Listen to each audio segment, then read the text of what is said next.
நான் 2500 பாட்டு எழுதியிருக்கேன்னு சொல்கிறேன் இல்லையா, நான் முறையாக தமிழ் படித்தவன் இல்லை. நான் ஒரு பொறியியல் மாணவர், நான் ஒரு இன்ஜினியரிங் ஸ்டூடெண்ட். ஆனால் இவ்வளோ பாட்டு எப்படி எழுத முடிஞ்சதுன்னா, இப்படி சின்ன சின்ன வார்த்தைகளை கேட்பதன் மூலமாக ஒவ்வொன்றாக இது என்ன இருக்கும் அப்படின்னு தேடி தேடி வாசித்ததின் அடிப்படையில் தான் இந்த சினிமா பாட்டே எழுதிட்டு இருக்கிறேன் அப்படின்னு நான் சொல்கிறேன். எனக்கு என்ன தெரியும், உயிரெழுத்துனா என்னன்னு தெரியும்.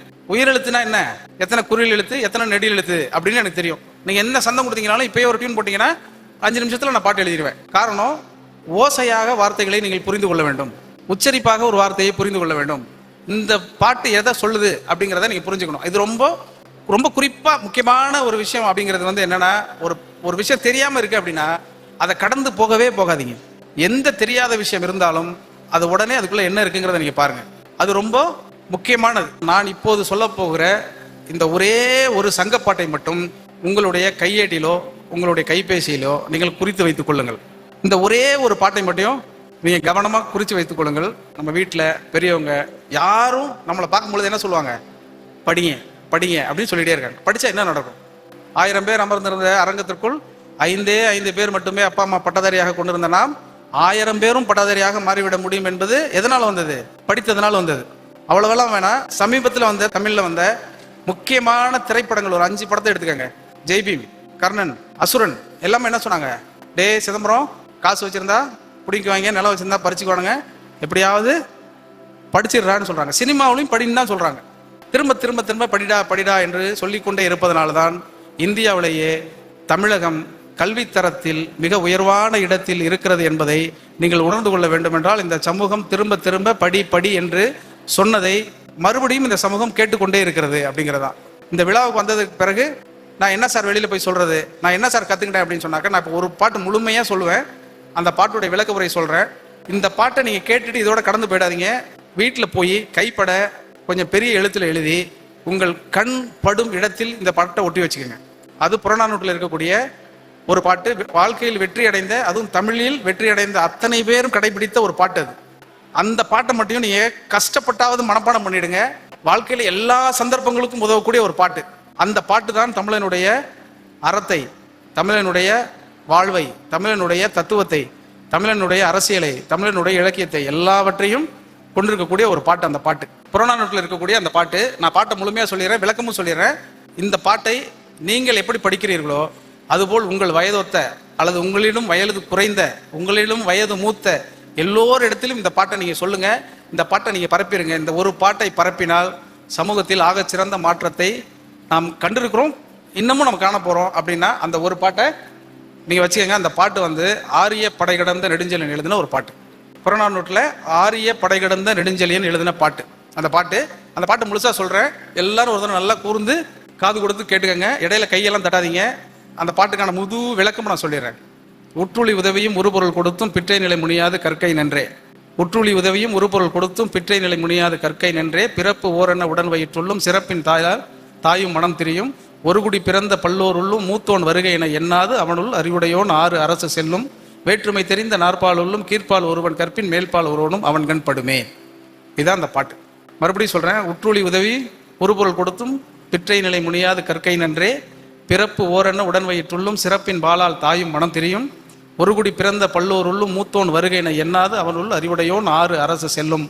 வேற்றுமை தெரிந்த நாற்பாலுள்ளும் கீழ்ப்பால் ஒருவன் கற்பின் அவன் மேற்பால் ஒருவனும் அவன் கண் படுமே. இதான் அந்த பாட்டு. என்ன சார் இந்த பாட்டு சொல்லுது? இதுதான் தத்துவங்கிறீங்க, இதுதான் இலக்கியங்கிறீங்க, இதுதான் அரசியலுங்கிறீங்க, இதுதான் தமிழ் சமூகத்தினுடைய அடையாளம்னு சொல்றீங்களே, என்ன சொல்லுது அப்படின்னா, இந்த அரங்கத்துக்குள் நீங்க உட்கார்ந்து இருப்பதற்கான காரணத்தை அந்த பாட்டு சொல்லுது. 3000-4000 ஆண்டுகளுக்கு முன்பே எழுதப்பட்ட அந்த பாட்டுக்குள் என்ன சொல்றானா, உற்றுளி உதவியும் உருப்பொருள் கொடுத்தும் பிற்றை நிலை முனியாது கற்கை நின்றேனா. கடனை உடனே வாங்கியோ காதல கழுத்தில் போட்டிருக்கிறது அடகு வச்சோ எப்படியாவது ஸ்கூல் ஃபீஸு காலேஜ் ஃபீஸ் எல்லாம் கட்டி படிச்சுக்க. அதுதான் அந்த 2 வரி. உற்றுளி உதவியும் உருப்பொருள் கொடுத்தும் பிற்றை நிலை முனியாது கற்கை நன்றே. ஓகே, அதுக்கு அடுத்தது என்ன சார் சொல்றாரு? பிறப்பு ஓரென்ன உடன் வயிற்றுள்ளும் சிறப்பின் பாலால் தாயும் மனம் திரியும். அது என்ன சார்? ஒண்ணுமே புரியலையே. அது பிறப்பு ஓரென்ன உடன் வயிற்றுள்ளும் சிறப்பின் பாலால் தாயும் மனம் தெரியும்னா ஒண்ணுமே கிடையாது. நீங்க சாதாரணமா உங்க வீடுகளில் நடந்த ஒரு விஷயம் இருக்கும். உங்க வீட்டில் ஒரு தம்பியோ அக்காவோ அண்ணனோ இருந்தா உங்க அம்மாட்ட போய் நீ கேட்கலாம், ஏம்மா எனக்கு என்ன பிடிக்குமா, அண்ணனை பிடிக்குமா, என்ன பிடிக்குமா, தங்கச்சியை பிடிக்குமான்னு உங்க அம்மாட்ட கேட்டா உங்க அம்மா என்ன சொல்லுவாங்க? எனக்கு 2 பேர் 2 கண்ணுங்கன்னு சொல்லுவாங்க தானே. அது மாதிரி உலகத்தில் மிகச்சிறந்த பொய் எதுவுமே கிடையாது. ஏன்னா அப்படி எந்த தாயுமே இருக்க மாட்டாளாம். எல்லா குழந்தையும் ஒரே மாதிரி பார்க்குற தாய் கிடையவே கிடையாது. என்னடா அம்மாவை பற்றி இப்படி சொல்கிறாரே அப்படின்னு நீங்கள் யோசிக்கலாம். நான் சொல்லல, ஆரிய படை கடந்த நெடுஞ்செழியன் சொல்கிறாரு, பிறப்பு ஓரென்ன உடன் வயிற்றுள்ளும் சிறப்பின் பாலால் தாயும் மனம் திரியும்.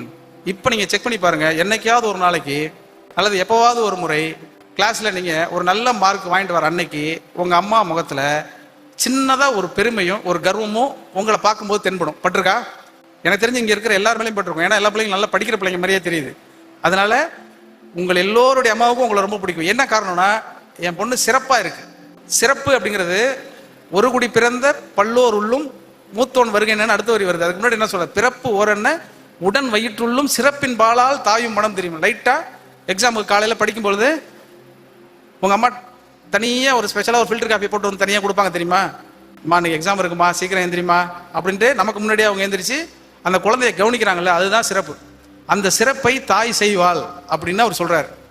இது குடும்பத்துக்குள்ள. அதுக்கப்புறம் வெளியில வர்றாரு. ஃபர்ஸ்ட் படிச்சுக்கினாரு, நம்ம வீட்டுக்குள்ள என்ன நடக்கும், அகத்துல என்ன நடக்கும்னு சொல்றாரு. அடுத்தது புறத்துல என்னன்னு அடுத்த பாட்டு சொல்றாரு. ஒரு குடி பிறந்த பல்லோர் உள்ளும் மூத்தோன் வருகை என எண்ணாது அவனுள்ள அறிவுடையோன் ஆறு அரசு செல்லும். அப்படிங்கிறது என்னன்னா, இதுதான் தமிழ் மரபினுடைய அடையாளம். என்ன சார் தமிழ் மரபு அப்படின்னா, உலகத்தில் இருக்கக்கூடிய எல்லா காப்பியங்களும் எடுத்துக்கங்க. ராமாயணம், மகாபாரதம் அல்லது ஆங்கிலத்தில் இருக்கக்கூடிய எல்லாத்தையும் எடுத்துக்கங்க. சிலப்பதிகாரத்தை தவிர்த்து உலகத்தில் இருக்கக்கூடிய எல்லா காப்பியங்களோட அடிப்படை பிரச்சனை என்ன? மூத்தவனுக்கு பதவி கொடுக்காது. ராமாயணத்தில் என்ன பிரச்சனை? ராமருக்கு பதவி கொடுக்காது. மகாபாரதத்தில் என்ன? அதே தானே. அப்படி உலகத்தில் இருக்கக்கூடிய எல்லா காவியங்களிலும் மூத்தவனுக்கு பதவி கொடுக்கறதா முக்கியமான பிரச்சனை இல்லையா? தமிழ் என்ன சொல்லுதுன்னா, மூத்தவனுக்கு பதவி கொடுக்கக்கூடாது. 100 பேர் இங்கே உட்காந்துருக்கீங்கன்னா இந்த 100 பேர்ல யார் மூத்தவர்னு கூப்பிட்டு இங்கே பரிசு கொடுக்கக்கூடாது.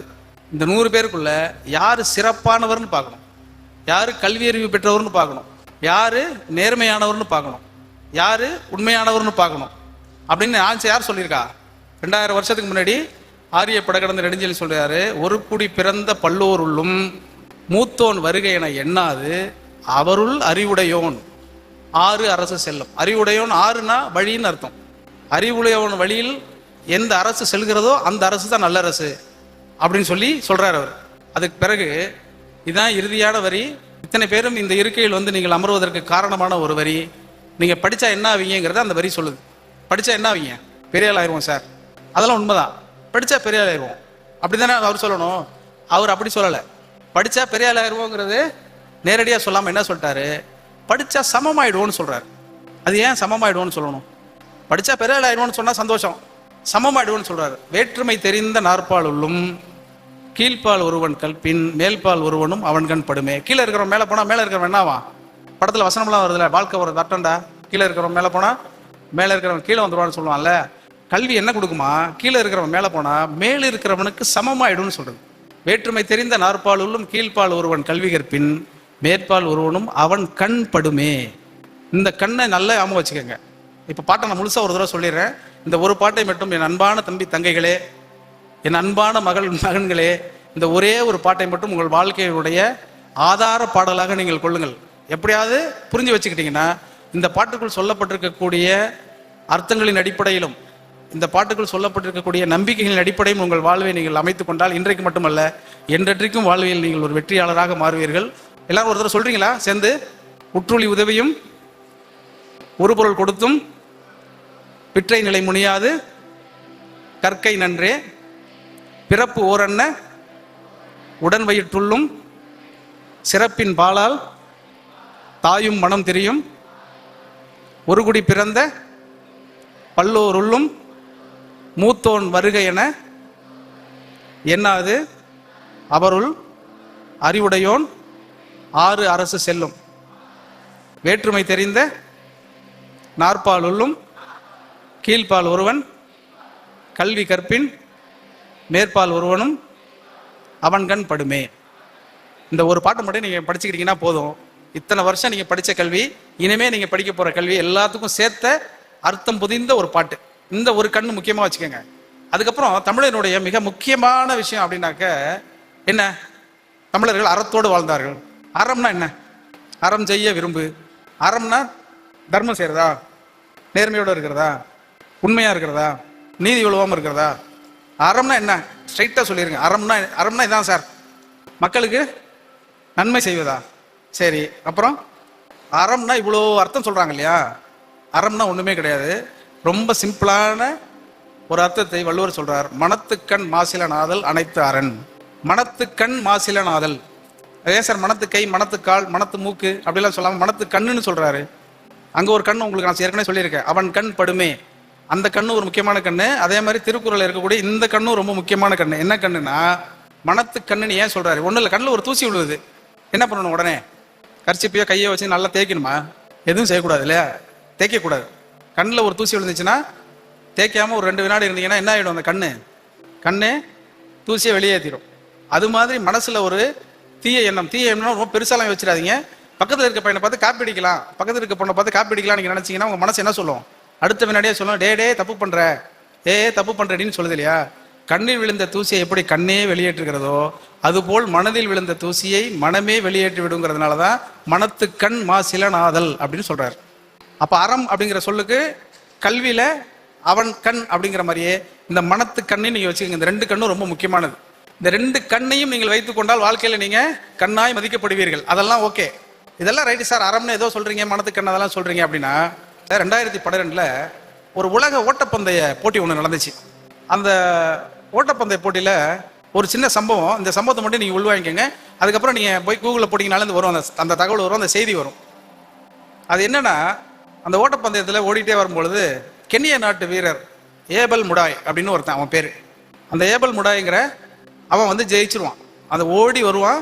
பின்னாடி ஒரு ஸ்பெயின் நாட்டு வீரர் இவான் பெர்னாண்டஸ் அப்படின்னு ஒரு பேர். இந்த 2 பேரும் ஓடி வந்துட்டு இருக்கும் பொழுது ஏபல் முடாய் ஜெயிச்சிருவான். ஜெயிக்கிறதுக்கு முன்னாடி ஒரு வெற்றி கோடுன்னு ஒன்று இருக்கும் இல்லையா? அந்த வெற்றி கோட்டை தொடாம நின்றுவான். அந்த கோட்டை தொட்டாதானே ஜெயிச்சதா அர்த்தம். ஓடி வந்தவன் நம்ம ஜெயிச்சிட்டோம் நினைச்சிட்டு அப்படியே நின்றுவான். பின்னாடி வந்த இர்வான் பெர்னாண்டஸ் என்ன பண்ணணும்? ஓடி போய் அந்த கோட்டை தொட்டு ஜெயிச்சிருக்கணும்ல. அவன் என்ன பண்ணிட்டான்? அவன் ஓடி அந்த ஏபல் முடாய் பின்னாடி நின்று ஸ்பெயின்ல அவனுடைய நாட்டு மொழியில ஓடுன்னு சொல்றான். அவனை நல்லா யோசிச்சுக்கோங்க. 2 பேருமே போட்டியில பங்கேற்கிறாங்க.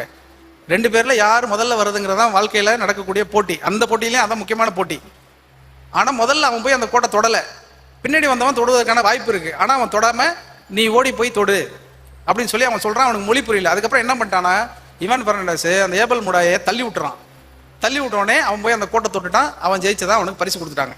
இப்போ பத்திரிகையாளர்கள்லாம் அவன்கிட்ட கேட்டாங்க, ஏங்க நீங்க ஜெயிக்கிறதுக்கான எல்லா வாய்ப்பும் இருந்துச்சு, ஏபல் முடாய் அந்த கென்யா நாட்டு வீரன் அந்த கோட்டை தொடாத போது அவன் தொடலைங்கிறது உங்களுக்கு தெரிஞ்சிருச்சு. ஆனா நீங்க போய் தொட்டு நீங்க பரிசை வாங்காம அவரை போய் ஜெயிக்க வச்சிட்டீங்களே அப்படின்னு கேட்கும் பொழுது இவான் பெர்னாண்டஸ் சொன்னது, இப்போ வெற்றியாளன் யாருன்னு பார்த்தா ஏபல் முடாய் கிடையாது. இவான் பெர்னாண்டஸ்லாம் வரலாற்றில் முக்கியமான இடத்தை இவான் பெர்னாண்டஸ் பிடிச்சான். ஏன் பிடிச்சானா, அப்போ அவன் சொன்னா, இந்த வெற்றி என்பது நேர்மையால் வந்த வெற்றியாக இருக்காது. நானே கோட்டை தொட்டு பரிசு வாங்கி கொண்டு போயிருந்தால் என் அம்மா என்ன சொல்லியிருப்பா, நீ தப்பா பரிசு வாங்கிட்டு வந்துருவான்னு சொல்லுவா. அதனால எந்த வெற்றியாக இருந்தாலும் அறத்தோடு எவன் ஒருவன் நின்று அந்த வெற்றியை பெறுகிறானோ அவனே வெற்றியாளனாக அறியப்படுவான். அதனால நான் பரிசு வாங்கினேன் என்பதை தாண்டி வரலாற்றில் இடம்பெற்றேன் என்பதுதான் என்னுடைய அறமாக இருக்கிறது, என்னுடைய வாழ்வாக இருக்கிறது, என்னுடைய வெற்றியாக இருக்கிறது அப்படின்னு அவன் சொன்னதான் ஒரு செய்தி சொல்லுவாங்க.